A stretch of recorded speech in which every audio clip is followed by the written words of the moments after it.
Alright, so we're doing 4.1, writing equations in slope-intercept form. This is example 1, and it just says, using slopes and y-intercepts to write equations. So we're going to write an equation of each line with the given slope and y-intercept. So obviously we need to remember that slope-intercept form is y equals mx plus b, where m represents our slope, and b represents our y-intercept. So we're basically just substituting the two values that they give us in the two appropriate locations. So in part A, the slope is -3, so that's going to go in place of m. And the y-intercept is 1/2, so since it's positive, plus 1/2. On part B, the slope is 0, so we're going to have y equals 0x. This y-intercept here is negative, so -2. And then just keep in mind that 0x would really just go away, and so we would end up with y equals -2, which of course represents the equation of just a horizontal line. Okay.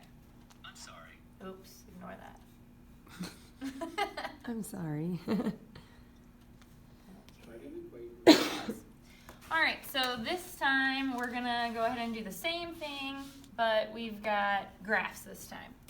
So we still want to identify the two things that we need, our slope and our y-intercept. So on a graph, I always begin with my y-intercept, and we're going to find that point that crosses the y-axis. Remember, y is the vertical one. So in this case, my y-intercept is here at 0, -3, so that means that -3 is my b value. And then we could use the slope formula to find the slope between these 2 points, since they give us those points. But obviously on the graph it's easier just to count it. So remember, slope is rise over run. So if we count from here, we're going to go up 1, 2, 3, 4, 5, 6.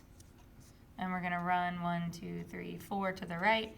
And 6 over 4 can reduce to 3/2. So my slope is 3/2. So as my equation, we're going to put 3 over 2 in for the m. And then a -3 since our b is negative. Over here on part B, notice already that our line is going downhill, which would indicate that our slope is going to be negative. Anytime we have to go down, we would associate that with a negative. So first, though, our y-intercept here indicates that b is 2, and so then to count the slope, we go down 1, 2, 3, and write 1, 2, 3, 4, which can't reduce. So our final equation then, -3/4 goes in for m, and then +2 for b. So you can go ahead, oh, never mind. They won't have a monitoring progress till after the 4th example. Okay, cool. Once we get to a monitoring progress, you can pause the video and work on that, and then go back to it. Okay, so example 3, we've got points. So we want to write an equation of each line that passes through the given points. What I want you to notice is that one of the points that we have in both cases represents our y-intercept.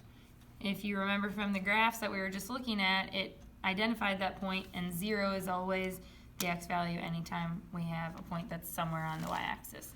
So we know our b right away, in this case, is -1. And then this time we will have to use our slope formula. So a reminder of that, we're just going to subtract our y's on top, subtract our x's on bottom. X, y, x, y. So you can go in any order, you just have to be consistent. So 5 minus -1, 5 minus -1 turns into plus. And on bottom, -3 minus 0. So we've got 6 over -3, which is going to reduce to -2. So we know our b is -1, we know our m is -2, so we can write our equation. Y equals -2x minus 1. Now listen, she said 5 minus -1, but change that minus negative to a plus sign. So make sure you know that that really is a minus. When you subtract the -1, it changes to a plus, like she said, okay? So make sure you caught that. Alright, so part B, we're going to do the same thing. We're going to notice that one of our points gives us our y-intercept. So -5 is going to go in for B.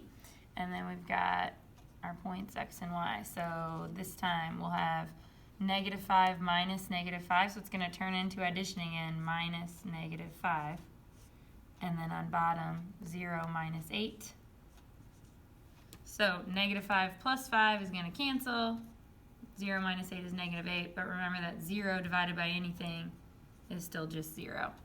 So y equals 0x minus 5 for b. Again, remember we can simplify this and just say y equals negative 5 and get that horizontal line again. I would assume your teacher would probably accept either answer as correct, but big ideas would probably only accept the bottom one.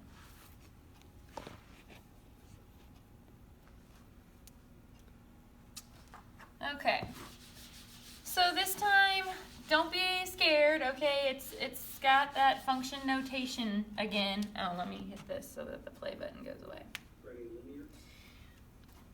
But it means the same thing. Remember, we normally see f of x, and we know that that is equal to y. So in this case, my 0 is my x value, and 10 is my y value. So 0, 10, it would be the point. In this case, 6 is the x, 34 is the y. So you could write it as a point. And now it looks just like the example that we did before. So we know our y-intercept again is 10. And then we do the same thing we did before, which I shouldn't have erased that slope formula. So we're just gonna plug it in again. So m equals, we'll do x, y, 34 minus 10 on top, and then 6 minus 0 on bottom. So we get 24 over 6, which reduces to 4.